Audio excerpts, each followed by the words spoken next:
The summons came at 0400 station time, and Elias Grant did not have time to eat breakfast. He was told to be at docking ring 7 within 20 minutes, dressed in the gray formal suit that still had a small coffee stain near the left cuff he had never quite managed to remove. He dressed fast, grabbed his translation earpiece off the nightstand, and jogged through the long corridor that connected the human residential block to the rest of Accord Station Verith. The corridor smelled like recycled air and machine oil. It always did. The humans always got the corridors that smelled like recycled air and machine oil. He was 34 years old, had worked 4 years as a cultural liaison for the Earth Diplomatic Bureau, and had attended 11 formal sessions with alien representatives. Not once had he been the lead human in the room. He was always the one taking notes in the back, the one who handed documents to Ambassador Lowe, the one who quietly corrected translation errors that nobody thanked him for catching. Tonight was different. Ambassador Lowe was sick. The backup, Deputy Claire Vaughn, had missed her transport connection from the outer rings. That left Elias. He arrived at ring 7 with 2 minutes to spare, slightly out of breath, his coffee-stained cuff hidden under his left hand. The Solvari delegation was already there. He had read the briefings. He had studied the Solvari for months because that was his job. He knew their history, their diplomatic protocols, their biological structure, their language at a conversational level. Reading about them and standing in the same pressurized docking ring as 6 of them were 2 completely different things. They were tall, each one close to 8 feet, with a pale luminescence that moved beneath their skin like slow light through water. Their faces were almost human but slightly too symmetrical, which was the part that unsettled people. Humans were used to small asymmetries. Perfectly symmetrical faces registered somewhere between beautiful and wrong. The Solvari registered firmly in the wrong column. The princess stood at the center of the group. He knew it was her not because she wore anything that marked rank, but because the other 5 stood at angles that were all subtly oriented toward her, the way iron filings arrange themselves around a magnet without being told. Her name was Uriel, and she was, depending on which Solvari calendar you used, somewhere between 400 and 900 years old. She looked at Elias the way he imagined a very patient professor might look at a first-year student who had wandered into a doctoral seminar by accident. "You are the one designated to speak for your world," she said. Her translator rendered the words in clean, flat English, but the voice underneath the translation was something else, layered and resonant, like 2 instruments playing the same note a fraction apart. "Yes," Elias said. "I am Elias Grant, Cultural Liaison, Earth Diplomatic Bureau. Ambassador Lowe sends his regrets. He is unwell." Uriel considered this. The Accord permits substitution in cases of biological incapacity. "You are valid." She said it without condescension. Valid was simply the technical term. He was valid the way a document could be valid. It was not a compliment and not an insult. "Thank you," he said anyway, because he was human, and humans said thank you even when it made no logical sense. They moved into the formal chamber. It was a small room by Accord standards, meant for preliminary sessions rather than full treaty talks. A long table of pale stone, 6 chairs on each side, a ceiling that glowed with soft indirect light. The Solvari sat without ceremony. Elias sat across from Uriel and placed his translation device on the table and his notepad beside it, old habit, even though he would be speaking and not noting. Uriel's hands rested flat on the table. Her fingers were longer than human fingers, with 1 extra joint each, and she held them very still. Everything about her was very still, in the way that things are still when they are choosing to be still, rather than when they simply have no reason to move. "We will proceed to the want declaration," she said. Elias had known this was coming. He had read about the Solvari want declaration in 4 separate briefing documents. It was the foundational act of all Solvari diplomacy. Before any negotiation, each party formally stated what they wanted from the exchange. The want had to be honest. It had to be singular. It had to be real. The Solvari believed that a being who could not or would not name its want was not yet ready to participate in civilized exchange. The want declaration was not a strategy. It was a test of whether you were someone worth talking to. "Of course," Elias said. Uriel inclined her head slightly. "As the party with longer tenure in the Accord, we declare first. The Solvari Cooperative wants the human government to withdraw its recognition of sovereign claim over the Kareth Expanse.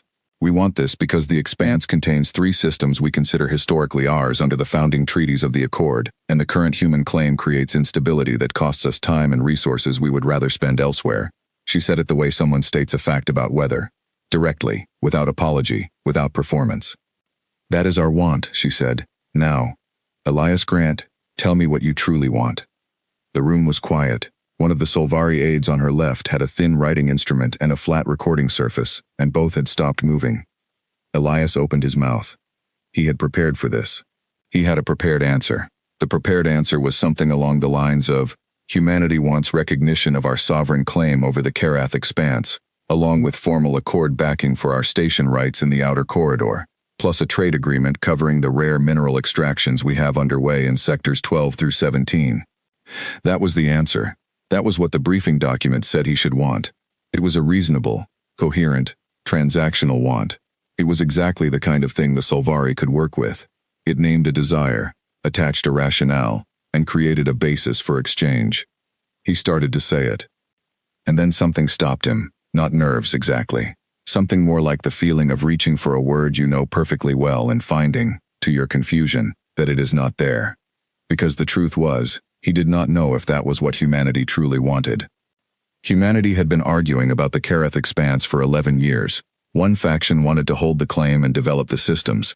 Another wanted to trade the claim for better relationships with the older Accord species. Another wanted to hold the claim but not develop it, treating it as strategic leverage. Another faction, smaller but vocal, wanted to give it up entirely and redirect all resources to the inner colonies because the outer expansion was expensive and the political cost was getting high. That was just the Karath question. Beyond it, humanity wanted things that actively contradicted each other. They wanted deep space exploration and they wanted everyone to come home. They wanted to be respected by the older species and they resented the older species for not respecting them enough. They wanted peace, and every third generation seemed to go looking for a fight. They built cathedrals and tore them down. They wrote music about loss and turned the music into something they danced to. He sat there with his mouth slightly open, and the silence stretched, and Uriel waited with the particular patience of someone who has done this 400 times, and knows the other party always arrives at the answer eventually. Except Elias did not arrive at the answer. "I have to be honest with you," he said. Uriel's head tilted perhaps 3 degrees to one side. "That is the foundation of this process. I know what our negotiating position is," he said. "I can give you that, but you asked what we truly want, and I have been sitting here trying to locate that, and I am not sure I can. Humanity wants the Karath expanse, and also does not want the Karath expanse, depending on which humans you ask and which year it is, and what else is going on. We want to be part of the Accord, and we want the Accord to change its rules to suit us better. We want to explore, and we want to feel safe, and those two things keep fighting with each other." He paused. "I don't think I can give you a singular true want. I'm not sure we have one." The aide on Rael's left had gone very still, not the deliberate stillness of Uriel, a different kind. The kind that happens when a living thing freezes because it does not know what to do with its body. Uriel said nothing for a long moment. "You are saying," she said, "that your civilization does not know what it wants. I'm saying we want many things, and they don't always agree with each other. And when you ask what we truly want, I cannot find a single true answer, because I don't think there is one." "Every sentient species," Uriel said carefully, "has a core want. It is the engine of its behavior. Without a core want, a species does not act, it simply reacts. A species that simply reacts does not build, does not organize, does not reach the stars." She paused. "And yet here you are." "Yes," said Elias. "Here we are." Another silence, longer this time. One of the Solvari aides leaned very slightly toward another and said something in a register below the translation threshold. Elias caught one word in their language that his training had covered. The word meant, roughly, unresolved, or perhaps more precisely, pending, the way a mathematical equation is pending when it has no solution yet. Uriel's hands were still flat on the table, but one finger had moved very slightly. Just the tip, just a fraction. He noticed because everything else about her was so still. "Let us set aside the formal declaration," she said. It was the first time in the session her voice had changed even slightly in tone. It was not quite unsettled, but it was something adjacent to unsettled, the way a very controlled person sounds when they are working hard to stay controlled. "I am asking you directly, not as a diplomatic representative. You, Elias Grant, what do you want? From this room, from this posting, from the life you are currently living?" He had not expected that. Nobody had ever asked him that in a diplomatic session.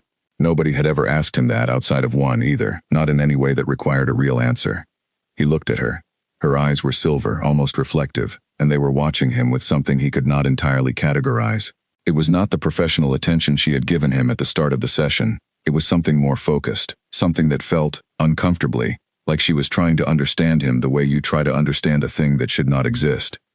"I want to do something that matters," he said. He heard himself say it and felt briefly embarrassed by how simple it sounded. "I have been filing reports and attending briefings and correcting translation errors for 4 years, and I don't know if any of it has changed anything. I want to know it changed something." He stopped. Then, because she was still looking at him, he kept going. "And I want to go home eventually, to a place that still feels like home, which is getting harder, because I have been out here long enough that home is starting to feel like something I remember, rather than something that exists. And I want the people I care about to be all right, my sister mostly. She has been having a hard year." He stopped again. "And I want breakfast. I didn't get to eat this morning." The last one came out by accident. He almost apologized for it. Uriel did not respond immediately. She looked at him with those silver eyes, and he watched something move across her face that he did not have a name for. It was not contempt. He had seen alien contempt before, had been on the receiving end of it plenty of times, and he knew what it looked like. This was not that. It was closer to the look of a person who has just realized that the ground they are standing on goes a great deal deeper than they thought. "Your sister," Uriel said slowly. "She is ill? Going through a divorce. Harder in some ways. And this," Uriel said, "is present in your mind while you negotiate on behalf of your civilization." "Yes." "Always?" "Most of the time, yes. It shares space with a lot of other things." Another silence. This one felt different from the earlier ones. The earlier silences had been structured, formal, the pauses of a ritual proceeding correctly. This silence was the silence of something that had come off its expected track and was now moving through unfamiliar territory and did not yet know where it was going. One of the Solvari aides was no longer writing anything down. "I do not understand," Uriel said, and for the first time in the session she sounded like she meant it as a statement about herself, rather than about him. "I do not understand how a species with no coherent terminal want has constructed 7 orbital stations, made contact with 41 distinct species, and managed to sustain a functioning civilization across 4 star systems for more than 300 years. Neither do we, honestly," Elias said. "We argue about it a lot." Uriel stood. It was a fluid motion, not abrupt, but it was not the formal conclusion motion he had seen described in the briefing materials. She moved to the narrow window at the side of the chamber that looked out at the docking ring and the dark beyond it. She stood there with her back to him for a moment. He waited. He had no idea what he was supposed to do. "In Solvari civilization," she said, still looking at the window, "the want declaration has existed for 11,000 years. It is the cornerstone of all governance, all exchange, all relationship. When a Solvari does not know what they want, it is considered a condition requiring care and treatment. It means something in them is not functioning as it should." She paused. "We have met 49 spacefaring species in our history. Every one of them, when asked what they truly want, could answer. Some wanted survival. Some wanted expansion. Some wanted knowledge or beauty or dominance or peace. The wants were different, but they were singular, foundational. A species' want is the first thing we try to understand about them, because it tells us everything else. It tells us whether they can be worked with, what they will trade, what they will protect, what they will do when they are afraid." She turned back from the window. "I cannot model you," she said, not accusing, not angry. "Something else, something quieter." "We can't really model ourselves either," Elias said. "We try. It doesn't always work." She sat back down. She looked at him for a long time. "The Kareth expanse," she said finally. "Yes. You do not actually know whether your civilization wants to keep it." "We have a negotiating position on it," he said carefully. "That is not what I asked." "No, we don't know. We have 11 years of arguing and no consensus." Uriel set her hands flat on the table again, the meeting pose, the formal one. Something had shifted behind her eyes in a way he could not read. He had the feeling of having said something in a language he didn't fully understand and not knowing yet whether he had said something offensive or something important. "I will need to consult with my delegation," she said. "We will reconvene." He nodded. He stood when she stood. The Solvari filed out. The last aide paused in the doorway for a moment and looked back at Elias with an expression he recognized in the way you recognize a word from a language you studied briefly years ago. He thought the expression was something close to the face a person makes when they are not sure if they have just witnessed something very interesting or something very dangerous. The door closed. Elias sat back down in his chair in the empty formal chamber and put his face in his hands for a moment. Not in distress exactly, just in the way that you sit quietly for a moment after something happens that you do not have a category for. He wrote his report that evening. He wrote it carefully and honestly, which meant it was going to confuse the people who read it. He wrote about the want declaration, and what he had said, and what Uriel had said, and he tried to explain the look on her face when he had answered. The not contempt, the not pity, the thing underneath those that he still had no name for. He got breakfast eventually. The station cafeteria at 0800 had eggs that tasted approximately like eggs if you didn't think about it too hard, and he ate them at a small table by himself, and thought about his sister, and about the Kareth expanse, and about the way Uriel had said I cannot model you, the way she said it as though it was the most alarming thing she had ever had to say. 3 months later, the Solvari Cooperative quietly withdrew its formal objection to the human claim on the Kareth expanse. No announcement, no statement. A single line in an Accord administrative update that most people would not read. Elias read it. He heard through a colleague who had a contact in the Solvari Diplomatic Corps that Princess Uriel had spent 6 weeks in what the Solvari called contemplative retreat. This was, apparently, a thing that Solvari did when something had disrupted their foundational frameworks and they needed time to reconstruct their understanding of the world. His colleague said this as though it were an interesting piece of gossip. Elias listened and nodded and did not say anything. He was still not entirely sure what had happened in that room.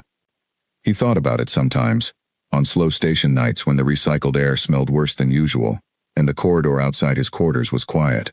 He thought about Uriel at the window with her back to him, and about what she had said, I cannot model you. And he thought about what it meant that an ancient, brilliant 400-year-old diplomat who had successfully negotiated with 49 different civilizations had looked at one tired, slightly underdressed, breakfast-deprived human and found something that she did not know how to hold in her mind. He thought about what humanity must look like from the outside. Not the governments, not the fleet, not the formal declarations, just the actual inside of it. 48 different things wanted at once. Grief and ambition in the same breath. A woman in the middle of a divorce and a star system under negotiation, sharing the same few square inches of one man's head, while he sat across from someone 9 times his age trying to answer an honest question honestly.